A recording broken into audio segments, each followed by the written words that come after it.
বন্ধুসকল, আমি ভাৰতৰে নাগৰিক হৈ ভাৰতৰে কিছু তথ্য জানো আহকচোন। ভাৰতৰ শীৰ্ষ 10টা আচৰিত তথ্য যিবোৰ আমি জনাটো উচিত। বন্ধুসকল, আপোনালোকে জানেনে বাৰু পৃথিৱীৰ ভিতৰত আটাইতকৈ পুৰণি চহৰখনৰ নাম কি? পৃথিৱীৰ ভিতৰত আটাইতকৈ পুৰণি চহৰখন আমাৰ ভাৰততে আছে, যাৰ নাম হৈছে বাৰাণসী। আমি বহুতে জানো কাশী বুলি। গংগা নদীৰ পাৰত অৱস্থিত উত্তৰ প্ৰদেশৰ এখন পবিত্ৰ চহৰ। হিন্দু ধৰ্মৰ ৰহস্যবাদৰ গুৰুত্বপূৰ্ণ কেন্দ্ৰ বুলি কোৱা হয়। আপোনালোকে সকলোৱে জানে হীৰা এবিধ মূল্যৱান ধাতু। ভাৰতবৰ্ষ হীৰা উৎপাদন খননৰ নেতৃত্ব দিয়া প্ৰথমখন দেশ। ভাৰতৰ কাৰণে এয়া এক গৌৰৱৰ কথা হয়।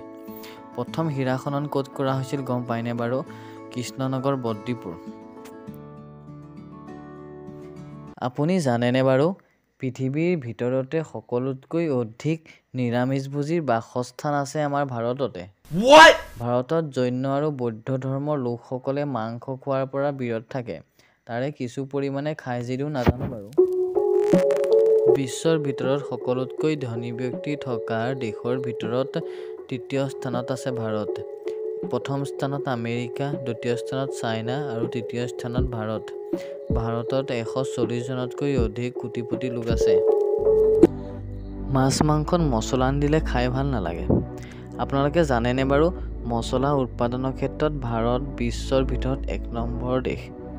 বিশ্বৰ 70%তকৈ অধিক মছলা ভাৰতত খেতি কৰা হয়।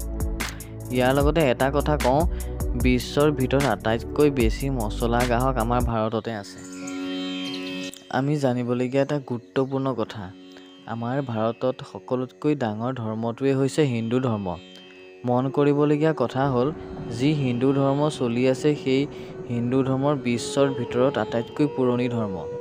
2011 চনৰ লোকপিয়ল অনুসৰি 96.63 নিযুততকৈ অধিক ব্যক্তিয়ে হিন্দু বুলি পৰিচয় দিয়ে। হিন্দু ধৰ্মৰ 5000 বছৰতকৈ অধিক পুৰণি। কিছুমানৰ বিশ্বাস হিন্দু ধৰ্মৰ প্ৰতিষ্ঠাপক ব্ৰহ্মা বুলি। ভাৰতৰ আন এটা ৰহস্যময় ঠাই ৰূপকুণ্ড লেক। ভাৰতৰ উত্তৰাখণ্ডত অৱস্থিত এই ৰূপকুণ্ড হ্ৰদটো। এই হ্ৰদটো হাজাৰ হাজাৰ বছৰ পুৰণি, শ শ মানুহৰ কংকালে ভৰি আছে। এই হ্ৰদটোৰ চাৰিওফালে বৰফৰ পৰ্বতে আৱৰি আছে। যেতিয়া বৰফ গলি কমি যায় তেতিয়া হ্ৰদটোৰ পৰা শ শ মানুহৰ কংকাল জিলিকি উঠে।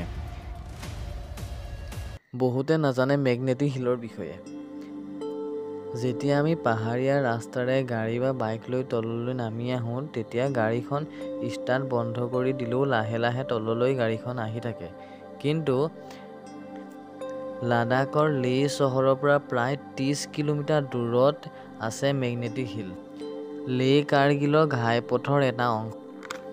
সেই ৰাস্তাত যদি আপুনি আপোনাৰ গাড়ীখন ৰখাই দিয়ে তেতিয়া গাড়ীখন তললৈ অহা বিপৰীতে ওপৰলৈ গাড়ীখন অট'মেটিক গৈ থাকে। বিজ্ঞানী তত্ত্বই কৈছে যে পাহাৰত এক প্ৰবল চৌম্বকীয় শক্তি আছে যি গাড়ীবোৰ নিজৰ গাৰ ফালে আকৰ্ষণ কৰে।